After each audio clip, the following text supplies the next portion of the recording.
మీ ఘనమైన అతి శ్రేష్టమైన నామములకు స్తోత్రాలు.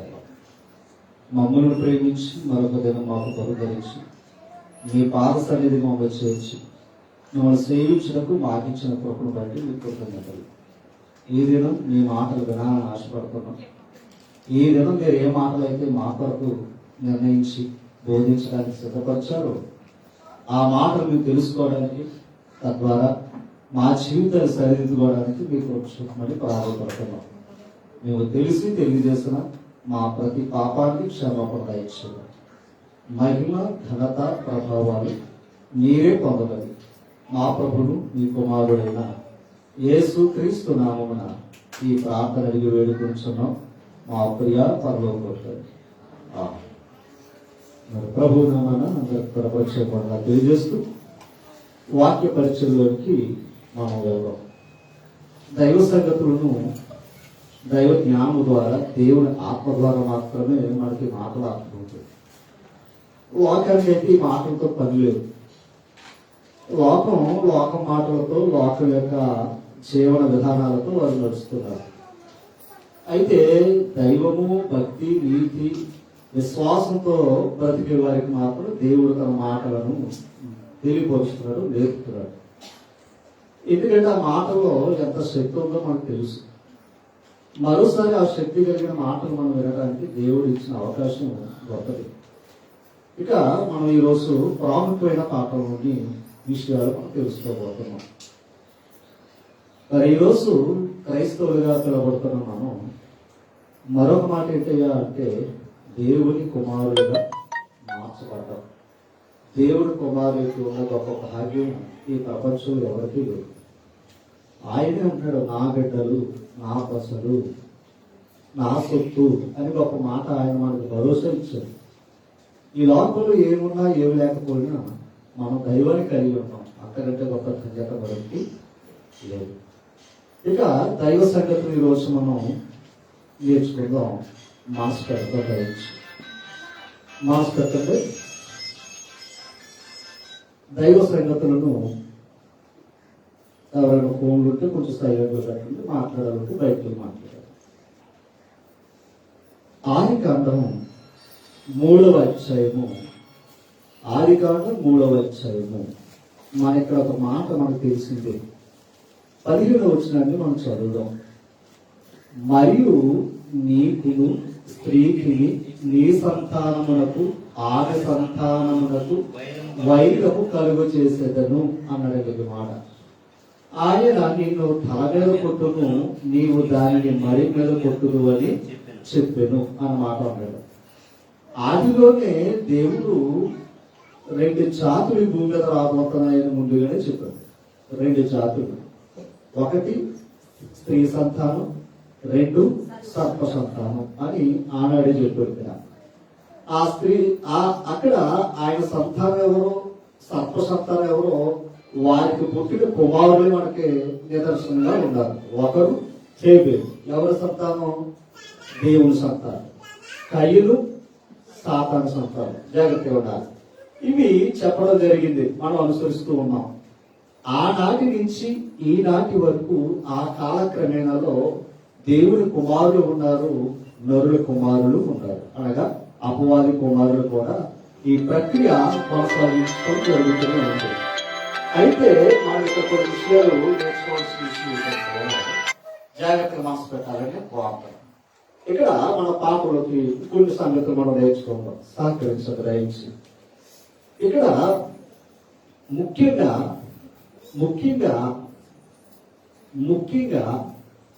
ఒక తల్లికి ప్రసవ దినాలు నిండినప్పుడు అక్కడ ఎవరు ఉండాలి? ముఖ్యంగా ఈ మాట వినాలి దయచి. ఇందాక నేను ప్రారంభంలో చెప్పాను, దానికి ప్రాక్టీస్ లో పెట్టండి. ఓకేనా? ఇక్కడ చూడండి అన్నమాట. ఏంటి అంటే ఒక విలువైన మాట మనం చూస్తున్నప్పుడు ఒకసారి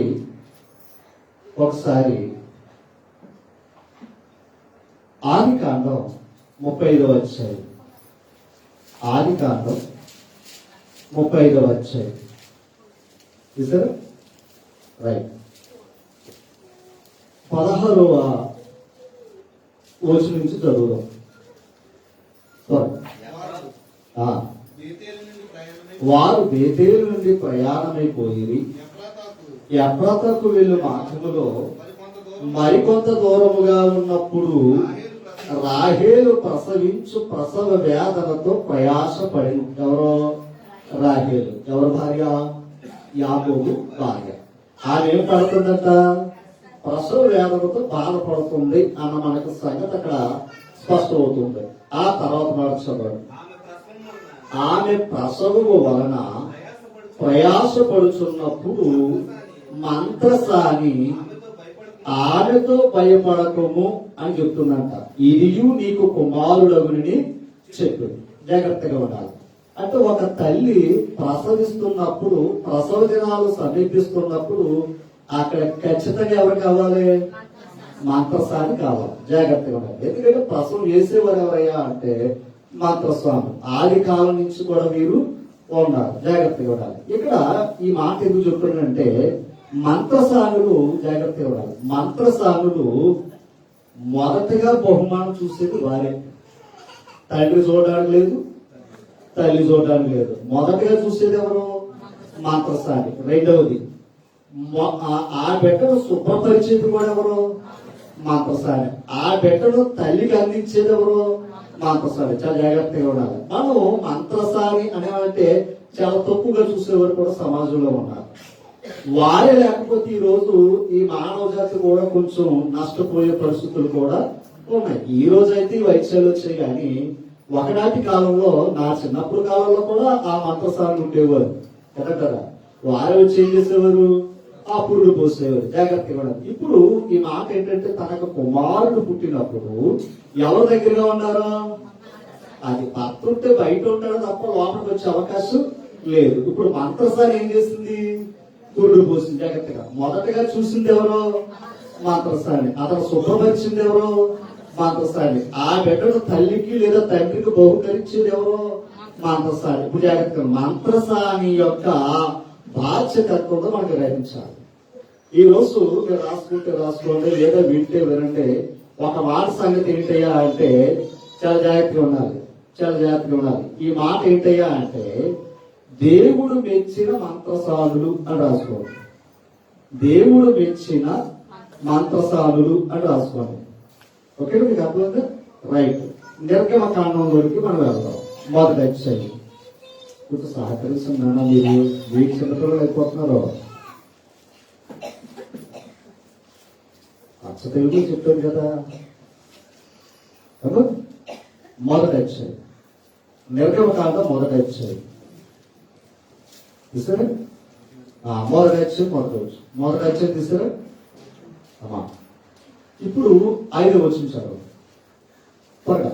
వీరిలో ప్రతివాడును తన కుటుంబంతో వచ్చు. ఎక్కడికి? ఐగుప్తు దేశానికి. ఓకేనా? అంటే యాకోబు కుమారులు ఐగుప్తు దేశానికి వచ్చారట. తర్వాత యాకోబు గర్భమున పుట్టిన వారందరూ 70 మంది అప్పటికి యేసేపు ఐగుప్తులో ఉండేను అన్నది మాట. జాగ్రత్తగా ఉండాలి. యేసేపు ఎక్కడున్నాడు? ఐగుప్తులు. ఎందుకంటే ఆనాటి కాలంలో ప్రధాని, ఒక అధికారి ఎవరో? యేసేపు.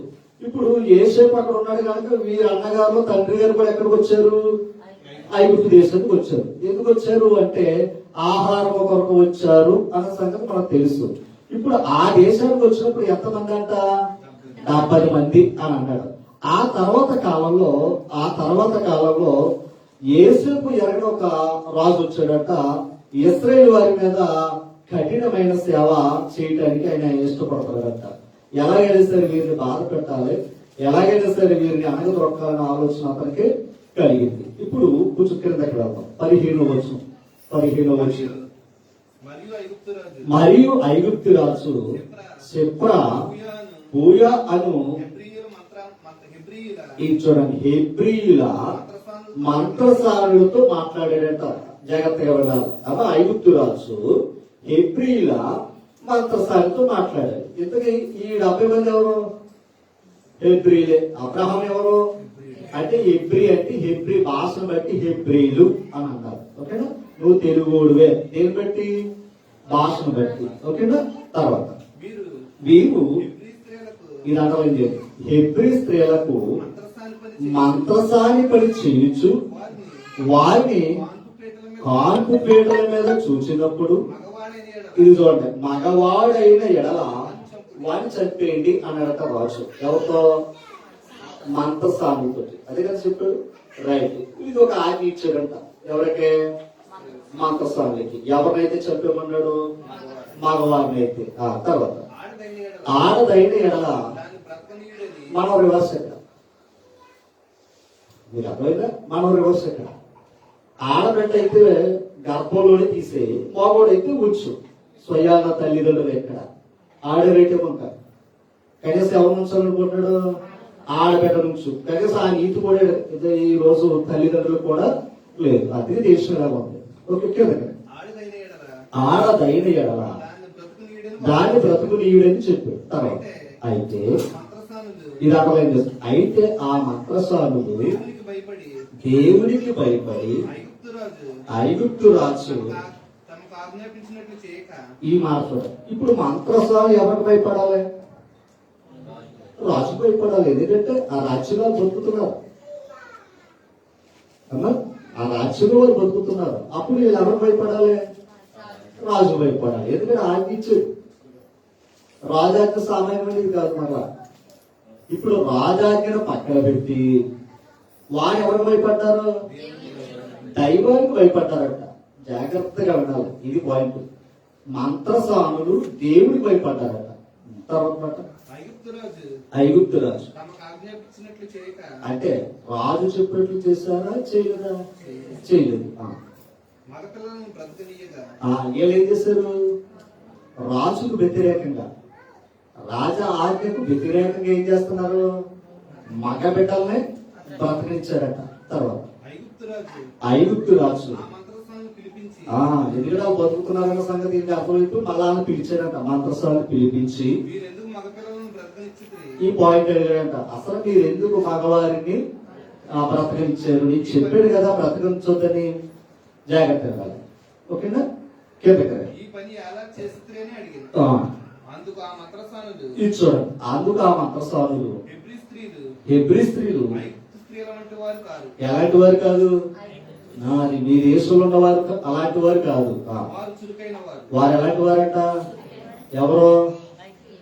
హెబ్రీ స్త్రీలు ఎలాంటి వారంటమ్మా? చురుకైన వారు. మంత్రసాని వారి యొద్దకు వెళ్ళక మునిపే, మీరు వెళ్ళక ముందు వారు ఏమవుతున్నారు? బిడలు కనేస్తున్నారు అని చెప్పారంట. దానికి ఏమంటాడు రాసు? నేను అడుగుతున్నా, ఇది నిజమా? ఏం చేశారు? దేవుడికి భయపడి యుక్తంగా మాట్లాడారు. అంతేనా తల్లి? దేవుడికి భయపడి రాజుతో ఎలా మాట్లాడారు? అది తెలివిగా వివేకంతో మాట్లాడారు. తేడా వస్తే ఏం చంపేస్తారు. తర్వాత దేవుడు ఇది ఈ మాట కోసం. దేవుడు ఆ మంత్రసానికి ఏం చేశాడంట? మేలు చేశాడంట. ఎందుకు చేశాడు మేలు? నేను అడుగుతున్నా, రాజు మాట వింటే రాజు చేస్తాడు కదా మేలు. అంతే కదండి. రాజు చెప్పినట్టు చేస్తే రాజు కూడా ఆ బహుమానమో ఏదో ఇస్తాడు కదా.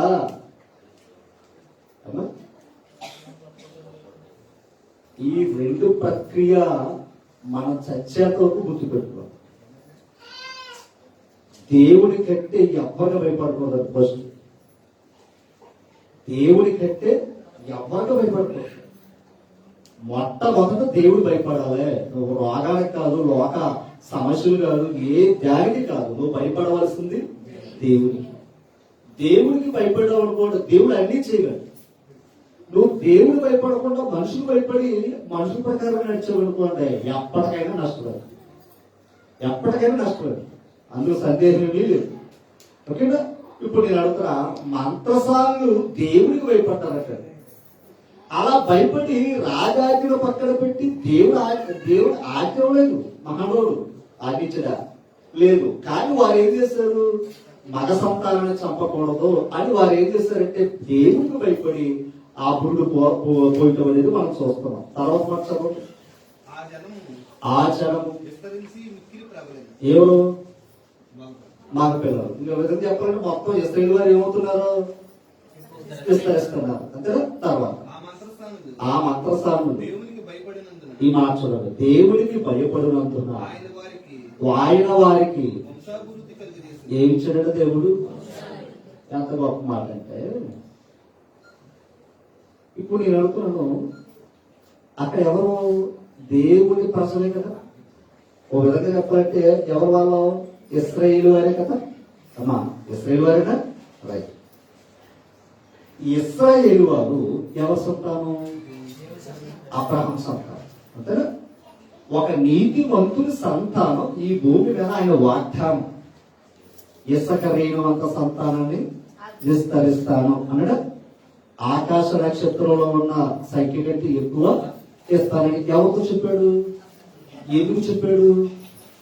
అబ్రహాము దేవుడికి భయపడి 25 సంవత్సరాల నిరీక్షణ కలిగిన కుమారుని దేవుడికి అర్పించటంలో వెనకబడలేదట. అది ఒకటి మీకు అర్థమైంది? ఆ ఒక్కడిని ఎత్తి మీద ఎత్తుకు తిరగలేదట. నేను దేవుడు ఇచ్చాడు, మళ్ళీ ఎవరికి ఇవ్వాలి?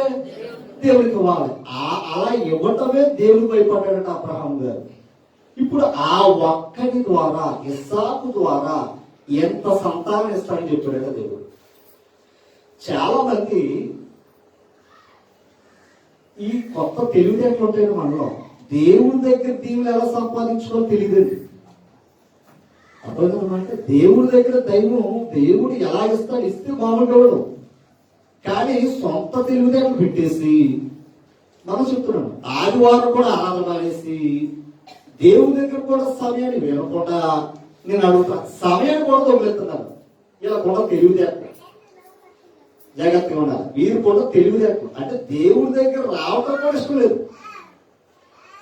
ఓకే తల్లి, ఇక దేవుడి పని చేయటం ఇంకా అసలు ఇష్టం ఉండదు. వస్తే కదా వింటాం, వింటే కదా చేస్తాం. ఇప్పుడు నేను అడుగుతున్నా జాగ్రత్తగా, అబ్రహాముకు వాగ్దానం చేసిన దేవుడి యొక్క సంతానం విస్తరించటానికి, ఇశ్రాయేలు ప్రజలు పుట్టించటానికి కారకులు ఎవరయ్యా అంటే నిర్గమకాండంలో మంత్రసాలు. ఓకేనా? చెప్పారు, అవునా కదంటారా? అంటే ఆయన వాగ్దానం జరగాలని చూస్తున్నారు. వాళ్ళకి జ్ఞానం తెలుసో లేదా ఇంకోటి తెలుసో తెలియదు. దేవుడు వారితో మాట్లాడి వాళ్ళ బ్రతకనివ్వండి అని చెప్పలేదు. ఆజ్ఞ లేదండి వాళ్ళ దగ్గర. కానీ ఎవరు భయపడ్డారు? రైట్. ఎందుకంటే వీరు సామాన్యుడు కాదు, ఖచ్చితంగా వీరు వంశాభివృద్ధి జరగాలని కోరుకున్నారు. ఎందుకు కోరుకున్నాడు చెప్పండి? అది ఎవరి ఆలోచన? నేను అడుగుతున్నా. ఇశ్రాయేలు అనగా ఒక నరుడి సంతానమే భూమి మీదకి వస్తుంటే, విశ్వాసుల సంతానమే భూమి మీదకి వస్తుంటే, ఆ సంతానం కలిగిన వారికి సహాయం చేస్తేనే వారి వంశాలను అభివృద్ధి పరిచాడు దేవుడు.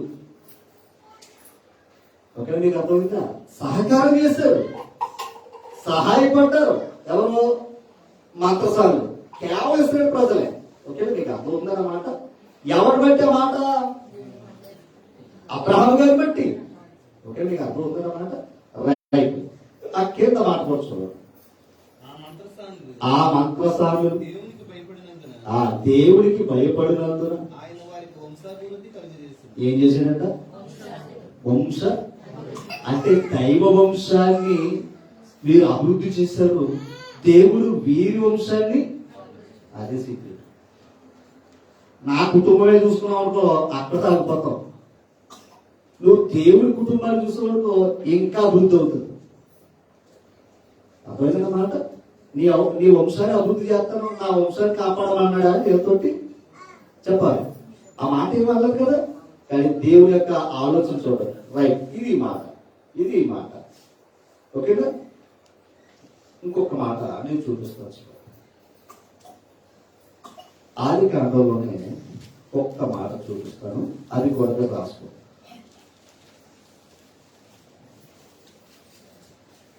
ముప్పై 38 యోధా యొక్క వంశావళి 38 సరే 27 వచ్చి స్వత్వగా చెప్పాలి. ఆమె ప్రసవ కాలమందు కవలవారు ఎవరు? యోధా గారు సంతానం. ఓకేనా? ఎంతగా జాగ్రత్తగా ఆమె గర్భంలో ఎవరున్నారట? కవల పిల్లలు ఉన్నారట. గుర్తుపెట్టుకోవాలి. తర్వాత ఆమె ప్రసవించుచున్నప్పుడు ఒకడు ఒకడు తన చెయ్యి చాపి బయటికి చచ్చాడట. గనుక మంత్రసాని ఎర్రనులు తీసి వారికి చేతికి కట్టి ఎదుట మొదట బయటికి వచ్చినని చెప్పాడు. అంతేనా? అంటే అక్కడ ఎవరున్నారు? రైట్. ఆ మొదటిగా వచ్చినోడు పేరు ఏంటో తెలుసా? పేరేషు. తర్వాత వచ్చినోడు జేరాహు. ఇంతకే యోధాకు పుట్టినవాడు ఎవరు? పేరేసే. ఆ పేరే యేసుప్రభు ఏ గోత్రం కదా? ఇప్పుడు చెప్తున్నాడు, జాగ్రత్తగా ఉండాలి. పేరేసు వంశం నుంచి వచ్చిన వాడు యేసుప్రభు. అర్థమన్నమాట. అంటే యోధ యొక్క పిల్లలు పుట్టడానికి అక్కడ సహాయం చేసింది ఎవరో? అది నేను అడుగుతాను. ఎందాక రాహేలుతో కూడా ఏముంది? నువ్వు భయపడకమ్మా, నీ పుట్టబోయేది నీ కుమారుడు చెప్పిందా లేదా? అంటే మంత్రసాలు ఏం చేస్తున్నారు? అక్కడ సహకారం అందిస్తున్నారండి. అవునా కదా? కదా, జాగ్రత్తగా ఉండాలి. ఇప్పుడు నిర్గమకాండలో మనం ఎంత చూస్తాం, దేవుడు ఎవరిని దీవించాడు? మంత్రసాలు. ఎందుకంటే మంత్రసాలు ఎవరు పని చేస్తున్నారు? రైట్. అంటే ఇశ్రాయేలు యొక్క వంశం అభివృద్ధి అవ్వాలి అంతేనా?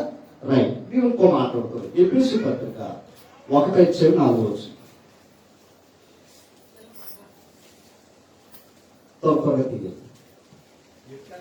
ఎట్లనగా తన ప్రియుని యందు ఎలా ఇచ్చినట్టు మనకి ఉచితముగా తన కృపామహిమకు కీర్తి కలుగునట్టు తన చిత్త ప్రకారమైన దయా సంకల్పము చెప్పున ఈ చూడు ఎవరి ద్వారా? యేసు క్రీస్తు ద్వారా. యేసు క్రీస్తు ద్వారా తనకు కుమారులుగా స్వీకరించుటకే మనలను ముందుగా తన కోసము నిర్ణయించుకున్నాడంట. ఒకసారి అర్థం. ఇప్పుడు ఇశ్రాయేలు యొక్క వంశం వస్తుందన్న సంగతి ఎవరితో చెప్పాడు ముందు? ఓకేనా? విశ్వాసం తగిన అబ్రహాంతో చెప్పాడు. ఇప్పుడు అబ్రహాము కంటే ముందున్నవాడు యేసుప్రభు. ఇప్పుడు యేసుప్రభుతో ఎవరైనా తెలుసా? నీ ద్వారా నాకు బిడ్డలు కావాలి అని అడిగాడు. యేసుప్రభు ద్వారా బిడ్డలేంటి? జాగ్రత్తగా ఉండాలి. యేసుప్రభు ఎవరో తెలుసా? విశ్వాసములకు కర్త.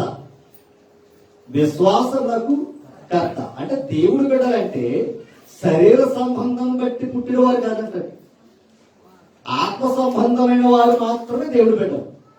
ఓకేనా? ఓకే, మాట్లాడుతుంది కదా. రైట్. ఇంకొన్ని విషయాలు మాట్లాడతారు. ఇంకొంచెం మాట్లాడు. సంఘం ఏమవ్వాలని కోరుకుంటున్నాడు? అమ్మా, సంఘం ఏమవ్వాలని కోరుకుంటున్నాడు? సంఘ క్షేమాభివృద్ధి అనే మాట ఉందా లేదా? నేను అడుగుతున్నాను. అభివృద్ధి అనే మాటకి ఇందాక 2 వచనాలు చదువుకున్నాం. అంతే. రైట్. మంత్రసాలు ఏం చేశారు? ఇశ్రాయేలు వంశం ఏం చేసుకుంటూ వచ్చారు?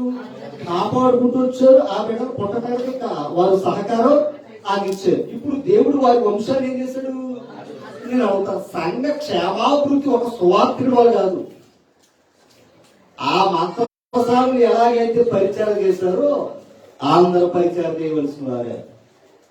కేవలం ఇశ్రాయేలు వారు పుట్టడానికి వాళ్ళు చేసిన సహకారమే దేవుడు దీవించి వారి వంశాన్ని దీవిస్తే, ఓకేనా, సాక్షాత్తు యేసు ప్రభులో పుట్టడానికి, ఆయన శరీరం ద్వారా మనం జన్మించడానికి, ఒకడు నీటి మూలముగా రైట్. ఇప్పుడు అంటే దేవుడి కుమారులుగా మార్చడానికి ఎంత శ్రద్ధ తీసుకోవాలి, ఎంత పని చేయాలి, ఓకేనా, మీకు అర్థమవుతుందా? ఎంత ఆలోచించాలో ఒక్కసారి ఆలోచించాలి. చేస్తే వదిలేస్తాడా? దేవుడు పని చేస్తే వదిలేస్తాడా? అందరూ తమ సొంత. మరి యేసుక్రీస్తు కార్యాలేంటి? యేసు ప్రభు వచ్చిన కార్యం ఏంటి? అనేకుల్ని ఎలా మార్చడానికి వచ్చాడు? దేవుడి కుమారుడిగా మార్చడానికి వచ్చాడు ఆయన. అవునా? ఇప్పుడు నేను అడుగుతున్నాను, యేసు క్రీస్తులకు తండ్రి ఏం కావాలనుకుంటున్నాడు? అంటే యేసు ప్రభు ఎలా ఉండాలో అలా ఉండాలని కోరుకుంటున్నాడు. అంతకుముందు అబ్రహాం ఎలా ఉండాలో అలా ఉంటే చాలనుకున్నాడు ఇశ్రాయేలు వారిని. కానీ మాట్లాడితే అబ్రహాం సంతానం అన్నారు, కానీ అబ్రహాం చేసిన క్రియలు వీరు చేయలేదు. ఈ రోజు క్రైస్తవులు అనుకుంటాం, కానీ ఇంట్లో కూర్చుంటాం. ఆదివారం ఆరాధన ఎక్కడి ఎక్కడికో వెళ్తుంటాం. అంత గొప్ప క్రైస్తవులు మనం, పేరుకే. ఇంకా అంతకని ఎందుకు పలికిరాని క్రైస్తవులు? ఎందుకు పలికిరాని క్రైస్తవులు అంటే అద్భుతమైన విషయాలు ఇప్పుడు మనం నేర్చుకోబోతున్నాం. జాగ్రత్తగా ఉండాలి. ఆనాటి కాలంలో ఆయన వంశావళి విస్తరించడానికి ఒక కారణాలు ఉన్నాయి. ఆదామావుతో ఏం చెప్పాడు? మీరు ఫలించి ఆ భూమిని నిందించి అభివృద్ధి పోతాను అన్నాడు. అన్నాడు కదా.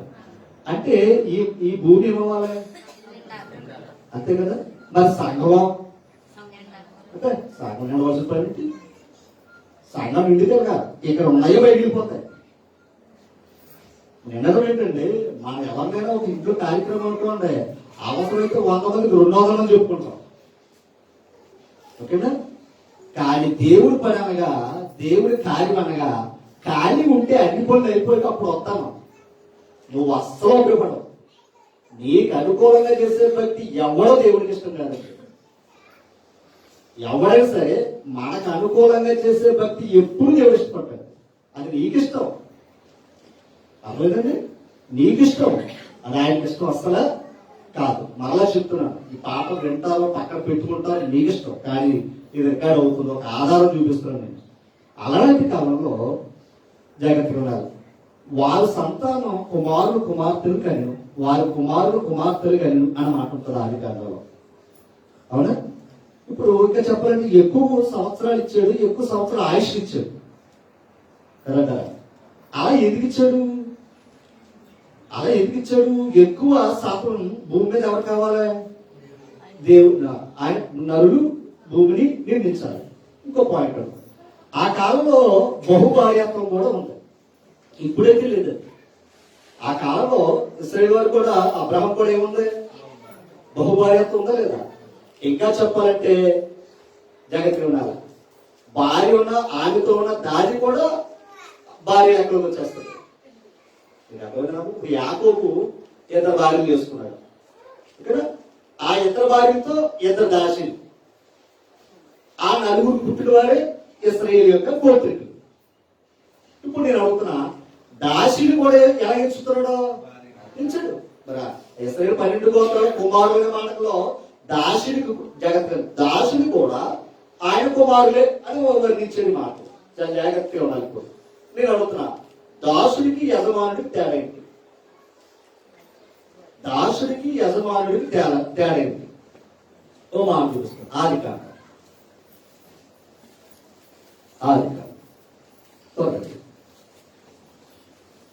సార్, ఆది కాండం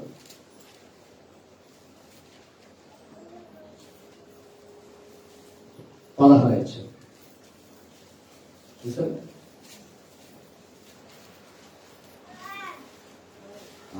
16 మొదటి వచ్చిన అబ్రహాము భార్య సారాయి అతనికి పిల్లలు కనలేరు, ఆమెకు ఆగరు అను ఐగుప్తురాలైన దాసి ఉండేది.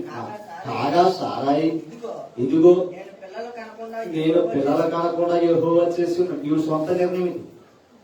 దేవుడు ఎత్తా అన్నాడు. ఈ వాళ్ళ కంగారు ఎక్కువ కదా మనకే. దేవుడు ఎత్తాడమ్మా నమ్ముట నీ వలన అయితే ఈ లోన మరి తాయితులు కట్టుకున్న వాళ్ళు మెలో వేసుకున్న వాళ్ళు వెళ్ళిపోవాలి కదా అక్కడికే. నువ్వు దిక్కులు మారినంత మాత్రం నీ బతుకు మారదండి. నీవే దిక్కని దేవుడి దగ్గర ఉండు, దేవుడు చూసుకుంటాడు.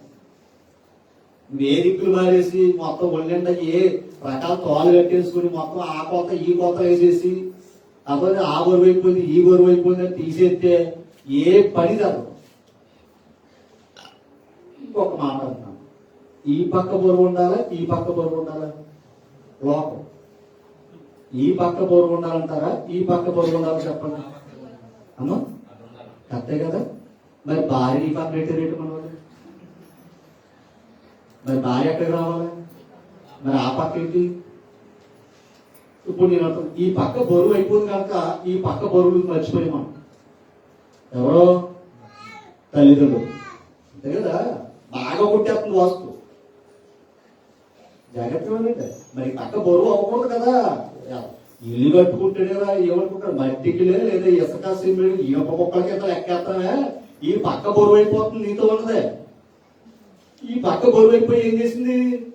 ఆ పక్క తేలిక చేసేసింది. మరి ఈ తల్లి ఏం చేయాలి? ఎక్కడ పెట్టాలి? మార్చండి.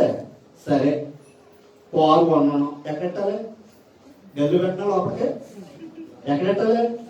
మరి అక్కడ బోరు అయిపోతుంది కదా. చెప్పండి, అక్కడ కారు ఎట్టుకోదు కదా. కారు కొన్నాను బోరుగు. ఇప్పుడు తెచ్చి నేను ఎక్కడ పెట్టుకోవాలి? పెడతారు కదా. మరి అక్కడ బోరు కొట్టుకోదు కదా. కోతలండి ఇవి, తెంగరోళ్ళ దగ్గర కూర్చే కోతలు. మరి తెంగరోళ్ళు అందరూ అక్కడే ఉంటున్నారు, జ్ఞానం దగ్గర ఎవరు ఉండలేదు. అర్థమైందండి, జ్ఞానం దగ్గరికి రావాలి, దేవుడు చూసుకుంటాడు. నువ్వు మనిషి దగ్గరికి వెళ్ళి ఉంటావు, దెబ్బతింటావు ఎప్పటికైనా సరే. ఓకేనా? రైట్ కే దగ్గర అక్కడ మాట్లాడతాడు. త్వరగా నీవు దయచేసి ఏమంటుంది? నాకు బిడ్డలు ఏమన్నాడైనా, నువ్వు ఈ దాచితో వెళ్ళిపో అన్నాడు. ఓకేనా? వెళ్ళాక ఏమైంది? కాదు గప్పలేదు, టైం లేదు కదా మనకి. ఏమా వెళ్తే ఏమైంది? ఇస్మాయిల్ పుట్టాడు. అంతేనా? ఇప్పుడు చూడండి, 4వ వచనం. అతడు ఆకలితో పోయినప్పుడు అది గర్భవతి అయింది. అది తాను గర్భవతిని అయితేనని తెలుసుకున్నప్పుడు, ఎవరో దాసి నేను గర్భవతిని అయిపోయినని తెలుసుకున్నప్పుడు దాని యజమానురాలు దాని యజమానురాలు దాని దృష్టికి నీచమైన అంతే కదా. మరి అర్థమైందా? అంటే దాసి ఎప్పుడైతే భార్యస్థానంలోకి వెళ్ళింది, ఇప్పుడు ఆమె ఎలా చూస్తుందంట? అంతే. ఇంకా ఆమె నీచంగా చేసుకోవడానికి కారణం ఎవరు? ఎవరు? ఇవిడే కదా. వెళ్ళింది, ఇచ్చాడు దేవుడు. నేను జాగ్రత్తగా అనాలి. ఏది కనుక ఎవరు తక్కువయ్యారు? సారా అయిపోయింది. ఆవిడెవరో యజమానురాలు. ఓకేనా? రైట్. ఇప్పుడు నేను అడుగుతున్నా, యజమానుడు యజమానురాలు, దాసుడు దాసురాలు ఉన్నారు లేదా చెప్పాలి? దాసుడు దాసురాలు ఎవరికి ఏంటంటే సందర్భం ఏమో చాలా జాగ్రత్తగా ఉన్నారు. మాస్టర్ ఇక్కడ నేను ఒక విషయం చెప్పేది ఏంటంటే యజమానుడు దాసుడు ఉన్నాడా లేదా? ఇప్పుడు దాసురాలి కుమారులు కూడా కుమారులుగా ఇచ్చాడా లేదా? ఇచ్చాడు. ఇప్పుడు నేను అడుగుతున్నా, మనకు దాసులు ఎవరు? ఎదురుబెత్తుగా వాక్య పద్మాలు త్వరగా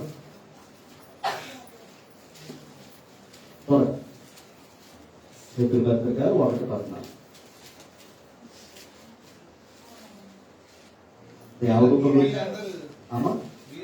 వీరందరూ రక్షణయు స్వాస్థ్యము పొందబోవారికి పరిచారం చేయుటకే పంపబడిన సేవకులైన.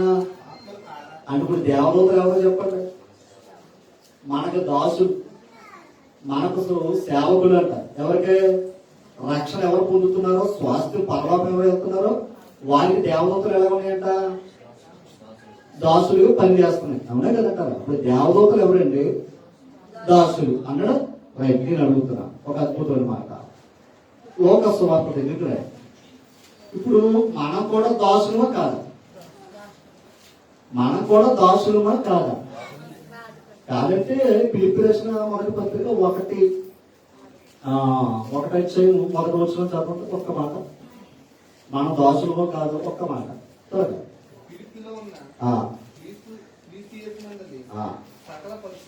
సకల పరిశుద్ధులకు అధ్యక్షులకు పరిచారకులకు క్రీస్తు యేసు కూర్చోండి. క్రీస్తు యేసు దాసుడైన, అంటే పౌలు ఏం చెప్పుకుంటున్నాడు? దాసుడు అంటే జాగ్రత్తగా రక్షణ పొందే వారికి దేవదూతలు ఎలాగైతే సేవకులుగా పనివారిగా ఉన్నాయో, రక్షణ బోధించేవారు లేదా సేవ చేసేవారు కూడా వారు ఎలా ఉన్నారని చెప్తున్నాడు పౌలు. నేను కూడా క్రీస్తు యేసు దాసుడను అన్నాడు లేదా? అన్నాడు. గుర్తుపెట్టుకోవాలి. ఇప్పుడు ఒక్క మాట నీకు అక్కడికి వెళ్ళాక ఇంకో విషయం చూపిస్తాను. సమూయేలు మొదటి గ్రంథం, సమూయేలు మొదటి గ్రంథం చూసారా?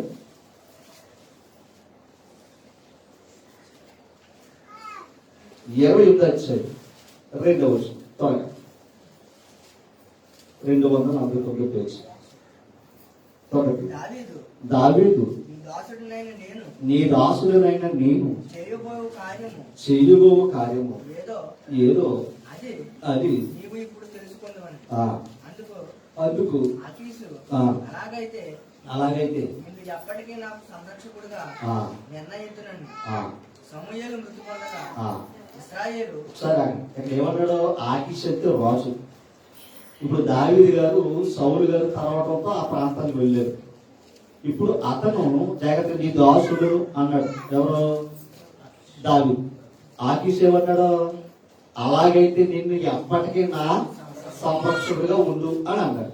ఓకే, 29 అధ్యాయం చూసారా? జాగ్రత్తగా ఆ రోజు కాబట్టి ఆకీషు ఆ. దావీదును పిలిచి ఆ, యెహోవా జీవము తోడు యెహోవా జీవముతోడు నీవు నిజముగా యథార్థపరుడవై ఉన్నావు. ఈ మాట చూడాలి. నువ్వు ఎలాంటి వాడో చెప్తున్నాడు? యథార్థ పరుడువే అని రాజు చెప్తున్నాడు. తర్వాత కిందకు వచ్చాడు. దండులో నీవు ఆ, నాతో కూడా ఆ. సంచరించుట నా దృష్టికి అనుకూలమే. నువ్వు అంటే నా సైన్యంతో నువ్వు నడవటం కూడా నాకు ఇష్టమే. తర్వాత నీవు నా యొద్దకు వచ్చిన జనము నుండి ఆ. నేటి వరకు నేటి వరకు నీ యందు ఏ దోషమును నాకు కనబడలేదు గాని ఆ, సర్దారులు నీ యందు ఇష్టం లేక ఉన్నారు. అంటే మీకు రాజు నచ్చాడు కానీ సర్దార్లకి దావీదు గారు ఎలా ఉన్నారు? ఇష్టం లేదు. ఇప్పుడు 9వ వచనం. అందుకు ఆకీషు ఆ, దైవదూత వలె ఆ. నీవు నా దృష్టికి కనపడుచున్నావని ఇప్పుడు దావీదుని ఎలా పోల్చి మాట్లాడాడంటే ఆకీష్ దైవదూత. జాగ్రత్త. నేను అడుగుతున్న దావీదు ఎవరో తర్వాత కాలంలో రాజు. మరి రాజు దైవదూత ఏంటి? ఇంకా చెప్పండి. దావీదు గారు కూడా అన్నాడు నీ సేవకుడును నీ దాసుడును అన్నాడు లేదా? ఒక రాజు దాసుడు ఏంటి? దాసుడు ఎప్పుడు ఆయన పని చేసేవాడు దాసుడు అంటాడు. ఇక్కడ రాజుగారికి పని చేస్తున్నాడు కనుక నేను దాసుడు అన్నాడు. ఇప్పుడు రాజు ఏమన్నాడంటే నీవు దైవదూతల వల్ల నీవు నా దృష్టికి కనపడుచున్నావు అంటాడు. ఓకే, ఇప్పుడు దైవదూతలు ఏం చేస్తున్నారు? దేవదూతలు ఏం చేస్తున్నారు అమ్మా? దేవదూతలు ఏం చేస్తున్నారు? అది కావాలి మనకి అమ్మా. దేవుడు పరిచయం చేస్తున్నారు.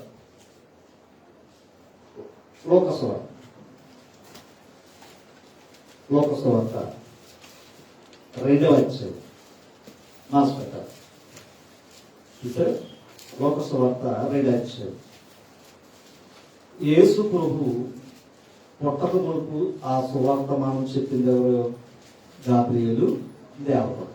అవునా? చెప్పింది లేదా? చెప్పింది. ఆ తర్వాత జాగ్రత్తగా ఉండాలి. ఆ తర్వాత ఇక్కడ 8వ వచనం చదవండి. ఆ దేశంలో కొందరు ఆ దేశంలో కొందరు గొర్రెల కాపరులు గొర్రెల కాపరులు పొలంలో ఉండి ఆ పొలంలో ఉండి రాత్రి వేళ తమ మందను కాచుకొనుచుండగా ప్రభు దూత వారి యొద్దకు వచ్చి నిలిచింది. ప్రభు మహిమ వారి చుట్టూ ప్రకాశించినందున వారు మిక్కిలి భయపడి.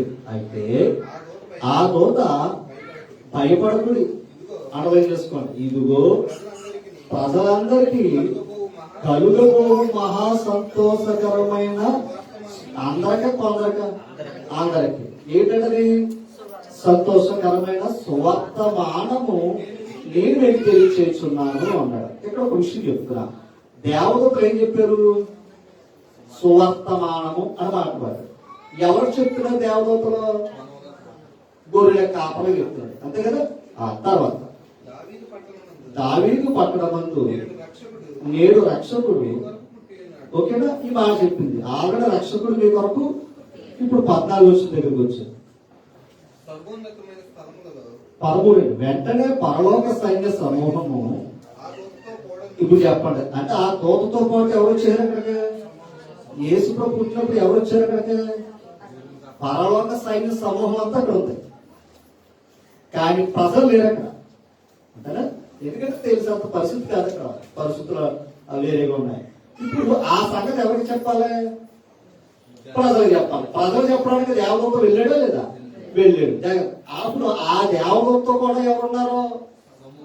సైన్య సమూహం ఉంది. దేవదూతల సమూహం ఉంది. కిందకి రండి. సర్వోన్నతమైన స్థలములలో ఆ సర్వోన్నతమైన స్థలములలో దేవునికి మహిమయు ఆయనకిష్టులైన మనుషులకు భూమి మీద సమాధానము కలుగుగాక అని దేవునికి ఎవరు? దేవదూత. దేవదూత ఏం చేస్తున్నాడు? స్తోత్రాలు చెల్లిస్తున్నాడు, ప్రకటిస్తున్నాడు ప్రభుని గురించి.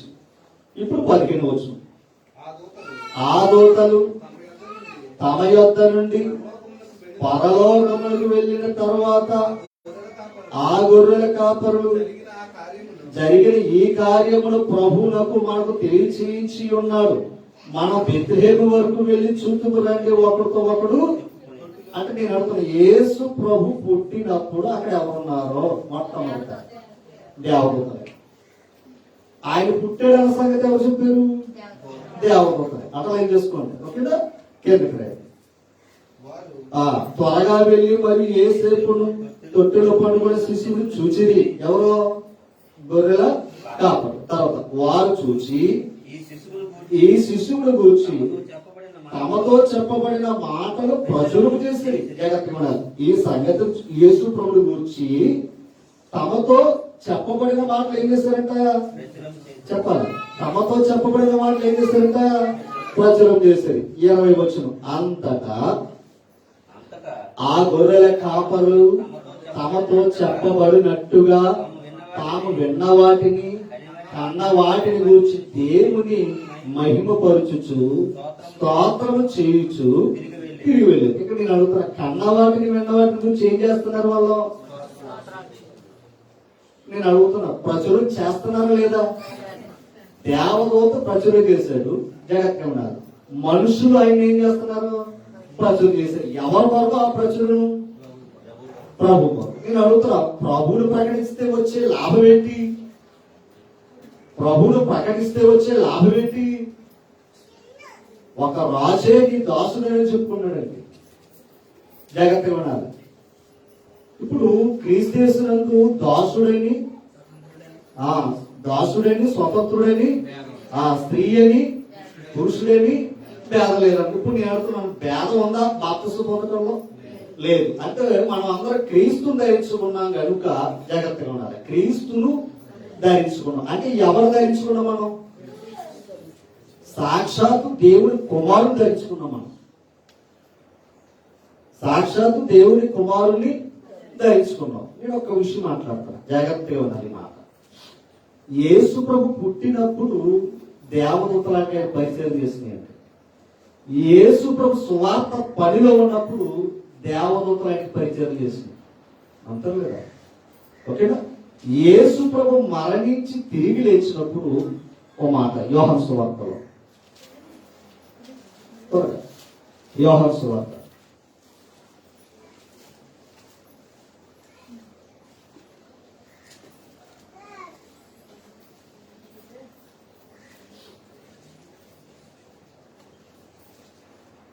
ఒక మాట, యోహాను సువార్త ఒక మాట.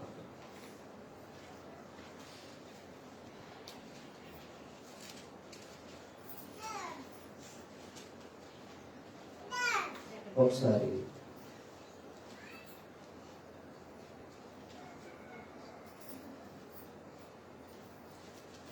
ఆయనకు పరిచయం చేసి అన్న మాట ఒక మాట.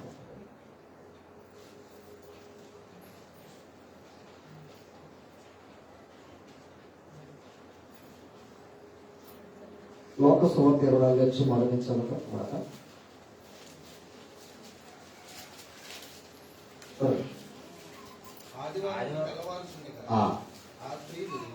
సరే సరే, యోహాను సువార్త 20 పనిలో వచ్చింది 11 చదువుతాం. అయితే మరియా సమాధి బయట నిలిచి ఏడ్చుచుండేది. ఆమె ఏడ్చుచు సమాధిలో ఉండి చూడగా తెల్లని వస్త్రములు ధరించి 2 దేవదూతలు యేసు దేహం ఉంచబడిన స్థలములలో తలవైపున ఒకడును కాలు వైపున ఒకడు కూర్చుండట కనుక్కున్నాడట. ఎవరికే? మరి నేను అడుగుతున్నా, జాగ్రత్తగా ఉన్నారు. ఆయన పుట్టినప్పుడు ఆ పని చేసే దేవదూతలు తన పని చేసే, అలాగే ఆయన సువార్త పనులు కూడా ఆయనకు సహకారంగా ఉన్నాయండి, అందులో సందేహం లేదు. ఎందుకంటే ఆయన 40 దినాల ఉపవాసం ఉన్నప్పుడు ఎవరు పరిచయం చేశారు? దేవదూతలే. ఇప్పుడు నేను అడుగుతున్నా, మరణించినప్పుడు కూడా జాగ్రత్తగా ఉన్నారు. ఎవరో ఆయన దగ్గర ఉన్నారంట. జాగ్రత్త. ఇప్పుడు దేవదూతలు ఎక్కడున్నాయి? దేవదూతలు ఎక్కడున్నవారు? పరలోకంలో. ఇప్పుడు పరలోకంలో ఉన్న దేవదూతలు నిత్యము దేవుని మహిమపరుస్తున్నాయి. ఎవరి పని మీద ఉన్నాయి కదా? నేను అడుగుతున్నాను, ఇప్పుడు దేవదూతల కంటే గొప్పవారు తక్కువ వారు? మనం దేవదూతల కంటే గొప్పవారుమా తక్కువవారుమా? ఇక్కడ తక్కువవారు. ఇక్కడ శరీరం బట్టి చూస్తే, శరీరం బట్టి చూస్తే తక్కువవారమే, ఆత్మ బట్టి చూస్తే గొప్పవారమే. జాగ్రత్తగా ఇప్పుడు నేను అంటున్నాను, ఆ దేవదూతలే దేవుడి పరిచయం చేస్తున్నాయి కదా, మరి నేను అడుగుతున్న దేవదూతల కంటే తక్కువవారమైన మనం, ఓకేనా, మరి దేవుడి పరిచారం చేయవలసిన బాధ్యత ఉందో లేదో ఆలోచించాలి. ఓకేనా, ఇప్పుడు దేవదూతలు గొప్ప, దేవదూతలు ఒక ప్రాముఖ్యత ఉంది. నేను అడుగుతున్నాను, దేవదూతలు కూడా పాపం చేసినప్పుడు బెలాంలో పడేయడైనా పాపం ఏంటి? ఆది అతిక్రమించడం పాపం. ఇప్పుడు మనం కూడా ఆయన మాట వినకుండా చేసామనుకోండి, మనం తీసుకుని అక్కడ పడేస్తాం. ఓకేనా తల్లి? ఇంకో విషయం మీకు చూపిస్తాను, చూడండి. ఇంకో విషయం చూపిస్తాను. దినవృత్తాంతాలు కదా,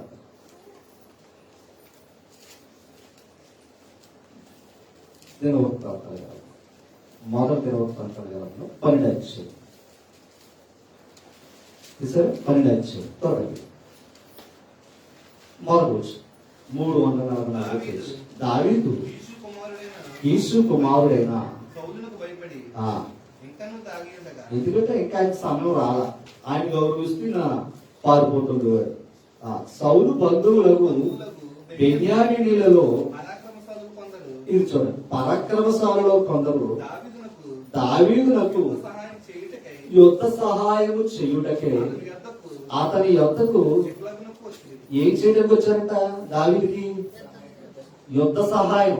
ఎందుకంటే దగ్గర సైన్యం లేదు కనుక యుద్ధ సహాయం చేయటానికి వచ్చారంట బెన్యామీను గోత్రికులు ఉన్నవారు. ఎవరు మళ్ళా? ఎవరో పరాక్రమశాలుడు, అదే కదా అన్నాడు. రైట్. తర్వాత వాళ్ళు ఏం చేయగలరంట? విలుక ఆండ్రయు కుడి ఎడమ చేతులతో వడిసెల చేత రాళ్ళు రువ్వుటకు అంటే కుడి ఎడమ చేతులతో వడిసేల చేత రాళ్ళు రువ్వుటకు, వెంటి చేత ఆంబుల విడుచుటకును సమర్థులైన వారు. అంటే జాగ్రత్తగా ఉండాలి. దావీదు గారి కంటే గొప్పలు ఉంటారు. మీకు అర్థమైందా? దావీదు గారు కొట్టింది ఒకటే, కానీ వీళ్ళకి ఏమిటి తెలుసా? కుడి ఎడమతో కూడా కొట్టగలరు. ఒడిసేలు రాళ్ళని కుడి ఎడమతో కొట్టగలరు. మీరు ఏ చేత్తో రాయగలరు? కుడి చేత్తో రాయగలరు. మరొకరు ఏ చేత్తో రాయగలరు కదా? రెండు చేతులతో రాసేవారు కూడా ఉన్నారు. ఇప్పుడు ఆరు గొప్పవాళ్ళు, మనం గొప్పవాళ్ళు. అవార్డు ఆలకెత్తారు, మనకిస్తారు.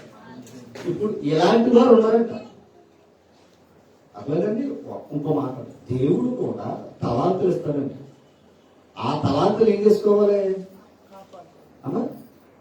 అప్పుడు వచ్చినప్పుడు కొడదామంటే రాయి పక్కన పెట్టుకున్నాం అనుకోండి, పని అవుతుంది. దావీదు గారు పొలంలో ప్రాక్టీస్ చేయడు కంటే గొలియాతని అంటూ రాయి కొట్టేది. మనం 100 రాళ్ళున్నా పట్టలేదు. అర్థమైంది మీకు? అది ఆ ప్రాక్టీస్ ఎక్కడ చేసేవాడు? ఎప్పుడు చెప్తున్నాను, ఆ ప్రాక్టీస్ ఏదో తెలుసండి. చాలా మంది పాటలు పాడాలంటే ఇంటికి ప్రాక్టీస్ చేయాలి, వాకింగ్ చదవాలన్నా ఇంటికి ప్రాక్టీస్ చేయాలి. సడన్ గా ఎక్కారనుకోండి ఆ ఈ ఊ అంటే ప్రాక్టీస్ ఎక్కడ చేయాలి? మరి ఉందా ప్రాక్టీస్?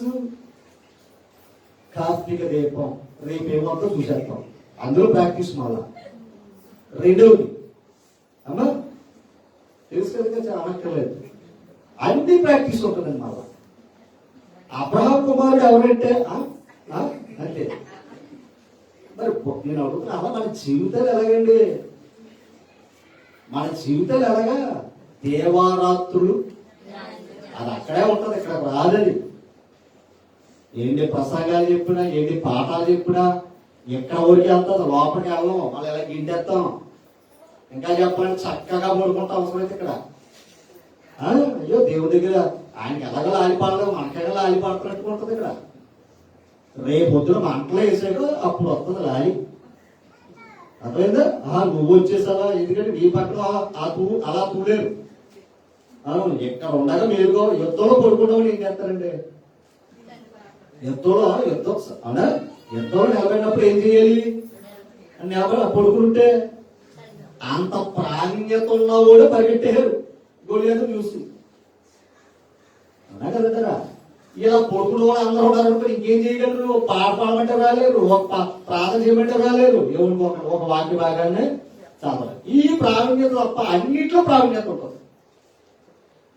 నేర్చుకోవాలండి, బతుకిచ్చింది ఎందుకంటే నేర్చుకోవడానికే. ఓకేనా? ఇప్పుడు జాగ్రత్తగా ఉండాలి. ఇప్పుడు వీళ్ళందరూ సహకారులు దావీదు దగ్గర ఉండటంతో ఓకేనా 22 వచ్చిన కిందకి దావీదు దావీదు దండు దేవుని సైన్యము వలె దేవుని సైన్యము వలె. మహాసైన్యమగునట్లు అంటే దేవుడి సైన్యం ఎవరు? దేవదూతలు. ఇప్పుడు ఈ దగ్గర ఉన్న మనుషులు కూడా ఎలా ఉన్నారు? అదే మాట్లాడి దేవదూతల్లో ఉన్నారు. ఓకేనా? అలా ఉండాలి సైన్యం. ఇందాక అదే చెప్పాడు ప్రారంభంలో. ఏ శిష్యులు? క్రీస్తు శిష్యులా, లోక శిష్యులా? క్రీస్తు శిష్యులా ఉండాలని కోరుకున్నాడు, లోక శిష్యులా ఉండాలని కోరుకోలేదు. కానీ మనం ఎప్పటికే ఎందుకంటే ఆయన పడ్డాడు చేస్తాడా, ఆ వంశ పట్టుకుంటాడా, ఆ వైరాడు వేసుకుంటాడు. ఎంత దచ్చగాలు ఉన్నారండి. అందుకే వంశ అభివృద్ధి లేదండి. అర్థమైందా మీకు? అందుకే జీవితాలు అభివృద్ధి లేకుండా అక్కడే ఉంటాయి, అలాగే ఉంటాయి. చురుకుతనం ఉండాలండి దేవుడి పని అంటే. అర్థమైందండి? దేవుడి పని అంటే వెతుక్కోవాలి, నీకు నువ్వు వెతుక్కోవాలి. ఎక్కడ ఉందో దేవుడి పని. దేవుడి పని నేను ఏం చేయాలి? దావీదు అలా వెతుక్కుని వచ్చినోడు పైకి. అయితే సైన్యం చేసిన అన్నగారు అయితే ఈయన యుద్ధానికి వెళ్ళవలసిన పని ఏంటంటే అలా వెతుక్కుని వెళ్ళాడు కనుక మహారాజు అయ్యాడు. లేదు నా బతికితే నేను చెట్టు కింద ఉన్నాను, మా బాబు 4 గొర్రెలు ఇచ్చాడు, ఇంకా వేసుకుంటాను, అక్కడ ఉన్నాడు అనుకోండి. దాని గురించి ఈరోజు చెప్పుకో. అర్థమైందా? నేను అడుగుతాను, ఆదాములోంచి ఇంత జనాంగాన్ని ఎలా పుట్టించాడు? ఒక విత్తనంలోంచి అన్ని విత్తనాలు ఎందుకు? మనలోంచి నేను అడుగుతాను, క్రీస్తు లాంటి కుమారుడు కావాలన్నాడు. ఎక్కడి నుంచి వస్తారో? మనం మారిస్తేనే వస్తారు. అవునా కదంట? మనం మారిస్తే వాక్యం ఏం చేయాలి? వాక్యం ఏం చేయాలమ్మా? వారికి చెప్పాలి. చెప్పడం వల్ల ఏమో కలిగింది? విశ్వాసం కలిగింది. విశ్వాసం కలిగితే ఏం చేస్తారు? బాప్తిసం పొందుకుంటారు. బాప్తిసం పొందితే ఎవరయ్యారు? ఇప్పుడు మంత్రసాలు ఎలా చేశారు అలాగే చెయ్యాలి మనమే. కానీ ఆ పని ఎవరనుకుంటే ఆయనది, మైకెట్టుకుంటే ఆయనదే. మరి మీరెందరో బిడ్డ చూడడానికి వచ్చిన గొర్రెలు కాపలా? అంతే కదా, మీరు అలా ఉంది కదా. పుట్టినప్పుడేమో ఆవిడ పొందింది, వీళ్ళేమో చూడడానికి వచ్చారు, ఇంకొకరికి బహుమానాలు ఇచ్చారు. అదా అని పిలిచాడు మనల్ని. రొట్టె తింటున్నప్పుడు దాని అర్థం ఏంటో తెలుసా? తిన్నవాడు ఏం చేయాలి? తిన్నవాడు ఏం చేయాలి? శరీరం తిన్నవాడు ఏం చేయమన్నాడండి. అంతే, నీ దాని చేయి. వెంటారో వెండ్రో ఆ తర్వాత ముసలమ్మ ముచ్చట్లు కాస్తావా? దేవుడి మాటలు చెప్పు. అవి ఈ వేళ కాకుండా రేపైనా వెళ్తాయి. ఓకేనా? ఎక్కడ ఒక మాట చూడండి. ఇప్పుడు దావీదు గారికి ఏమైంది? అలా ఎదిగాడండి అతను. తనకు తానుగా దేవుడి మీద ఆనుకుని ఎదిగిన వ్యక్తి ఆయన. అలాంటి వ్యక్తి జాగ్రత్తగా ఉండాలి. ఆయన సహకారులు ఉండాలి లేదా? నేను అడుగుతాను, ఎందుకు ఉండాలి సహకారులు? వారు రావాల్సిన పని ఏంటి? దావీదు దగ్గరికి ఎవరు పంపుతున్నారు? దేవుడే పంపుతున్నాడు. కింద చూస్తున్నాడు అన్నమాట. దావీదు దండు దేవుని సైన్యము వలె మహాసైన్యం అగునట్లు ప్రతిదినము. ఎవరో సహాయం? ప్రతిరోజు ఎవరు సహాయం చేస్తున్నారు? ఎక్కడ ఉన్నవారు? యుద్ధానికి వచ్చారు కదా సహకారులు. వారు ఏం చేస్తారు దావీదుకి? నేను అడుగుతున్నాను, వారం ఒక సహకారం ఉండదు మనకి. నెలకు ఏదో మీటింగ్ పెట్టుకుంటే అక్కడ సహకారం ఉండదు. ఇంకెందుకండి తినడానికి పుట్టావా? మనం పుట్టింది అందుకే విలువ. మంత్రసాన్ని దీవించాడు సార్. నిన్నెందుకు దీవించడు? ఆశీర్వాదానికి వారసులు ఒకటిగా నేను పిలిచాడు. నువ్వు శాపాలు అట్టుకుని ఇంకెవడేం చేస్తాడు? యాసావులాగా ఒక పూట. ఆ మాట ఎంత భయంకరంగా ఉంటుందో తెలుసా? నేను అడుగుతున్నాను ఒక మాట, ఇది చాలాసార్లు చెప్పాను, మళ్ళా చెప్తున్నాను. దేవుడు గొప్పడా నీకు లోకం గొప్పదా? ఒక ప్రశ్న అమ్మా. దేవుడు అయితే నీకు బతికిచ్చాడు, లోకం అయితే నేను చంపాను. ఇంకో పాయింట్ చెప్పమంటారా? సాతానుడు యేసుప్రభు దగ్గరికి వచ్చి ఏమన్నాడు? ఇస్తానన్నాడా? ఏమన్నాడా? ఖచ్చితంగా ఇస్తాడండి. కానీ అర్థం ఏంటో తెలుసా? ఎర. నేను దేవుని దగ్గర నుంచి లాగడానికి ఒక ఎలకేమేస్తామండి అమ్మా? ఏడి చేపేస్తామా? చెప్పాలా? దానికి నచ్చింది పెడతామా, మనకు నచ్చింది పెడతామా? దాని నచ్చింది పెట్టి మొత్తం మీద ఏం చేయడానికి? ఇప్పుడు దెయ్యంగాడు కూడా నీకు నచ్చింది పెట్టి అది తగిలేక నువ్వు కొట్టుకుని చచ్చిపోతావు తప్ప ఏమీ లేదు. ఇప్పుడు దొరకని ఏం చేస్తారు చెప్పండి? ఎలా దొరకని ఏం చేస్తారు? మనలా అలాగే వాడు ఆది నుండి నరహంతకుడు. ఓకేనా? ఆది నుండి వాడు ఏం చేస్తున్నాడు? రైట్, ఆడు నరహంతకుడు. ఇప్పుడు నేను దేవుని కుమారుడు అయితే ఇంకో మాట, అక్కడ పొరో కుమారుడు చంపిండు అన్నాడు కదా. ఇప్పుడు పొరలో దూరుడు ఎవరు కదా? అంతేనా? చెప్పాలి. ఇప్పుడు ఆ చంపేస్తే యేసు ప్రభు లోకానికి రాయండి. అది మొదట చెప్పాడు కదా, నీ సంతానానికి స్త్రీ సంతానానికి ఏముంది? వైరం అన్నాడు కదా. ఇప్పుడు మొత్తం ప్రభు రాకుండా చేయడానికి విశ్వ ప్రయత్నం చేయడం ఆదిగా పాత నిబంధన గ్రంథంలో ఒకటి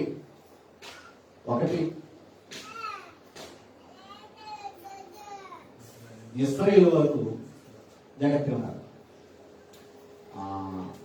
ఎస్తేరు ద్వారా యోధా జాతి ఏమైంది?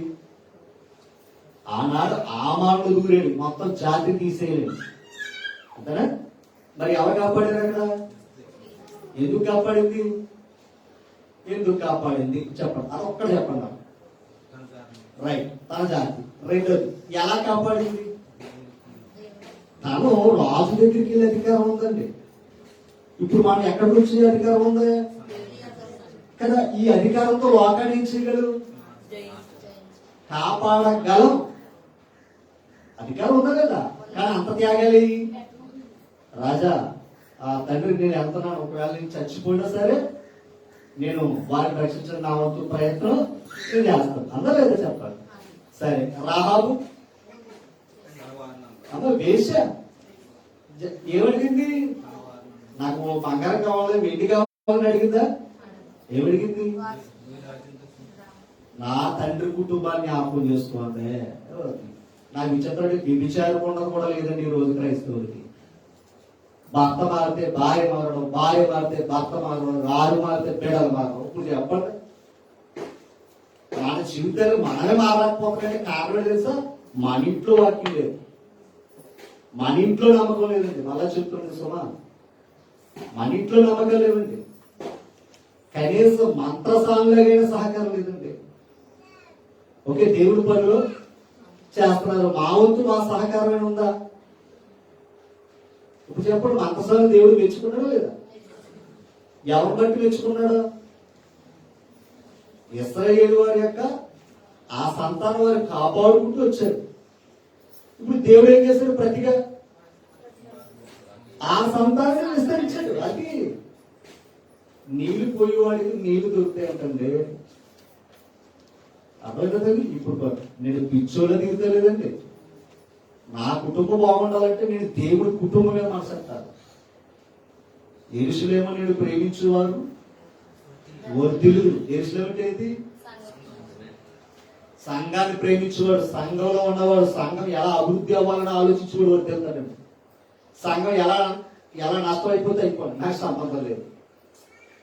నేను ఒక ద్వితీయ తీసుకున్న దగ్గర ఈ మాట కూర్చు కూర్చుకున్నా అర్థం చేసుకోండి. 22 వచ్చి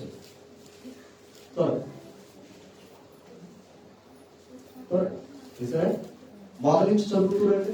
మొదటి నుంచి నీ సహోదరుని ఎద్దు గాని గొర్రె గాని అంటే ఒక గొర్రె తమ స్వయాన సహోదరుడు ఏమైందంట? త్రోవ తప్పుని తిరుగుతుంది. త్రోవ తప్పుట చూసిన ఎడల నీవు వాటిని చూసాడు. మళ్ళీ ఎలాగా? చూడనట్లు. ఎలాగ తెలిసట? చూడదన్నాడట. కన్నులు మూసుకొనక అగత్యముగా వాటిని సహోదరు ఎంతకు దాన్ని ఏం చేయాలి? మన్నించాలి. అంటే మళ్ళీ నీ సహోదరు దగ్గర దాన్ని ఏం చేయాలి? అది ఎవరిదే? సహోదరుడి. మళ్ళీ ఎవరికి ఇవ్వాలి? సహోదరుడు. తర్వాత మాట నీ సహోదరుడు నీ సహోదరుడు నీ దగ్గర లేకపోయిన ఎడలను ఆ, నీవు అతన్ని ఎరుగకపోయిన ఎడలను ఎడలను దానిని నీ ఇంటికి తోలుకొని అది పోవాలి. ఎవరికో తెలియదు. నీ సహోదరికి నువ్వు లేవు.